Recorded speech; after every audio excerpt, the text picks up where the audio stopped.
এই বৰ্তল আৰু বালিকা দুটাৰ মাজত মানে ৰূপহীৰ পৰা টমটমটো আহি আছে।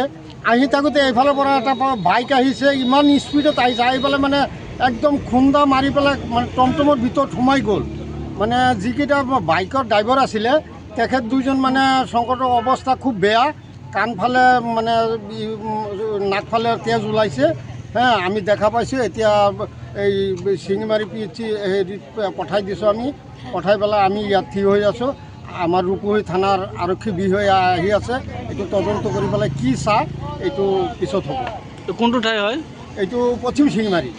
কেইজন আহত হৈছে? আহত দুইজনে বেছি আহত হৈছে, মানে কাণফালে এই নাকফালে তেজ ওলাই গ'ল। মটৰচাইকেলত অহা দুইজন। আৰু টমটমত? টমটমৰ এটা ড্ৰাইভাৰ অলপহে দুখ পাইছে, সি বেছি দুখ পোৱা নাই। পেচেঞ্জাৰ নাছিলে? পেচেঞ্জাৰ নাই, খালী টমটম। টমটমটো ৰূপহীৰ পৰা আহি আছে আৰু সিহঁতে আমবাগানৰ পৰা আহি আছে বাইকটো। অহাৰ পিছত মানে আহি পেলাই ডাইৰেক্ট খুন্দা মাৰি পেলাই একদম টমটমৰ ভিতৰত সোমাই গ'ল।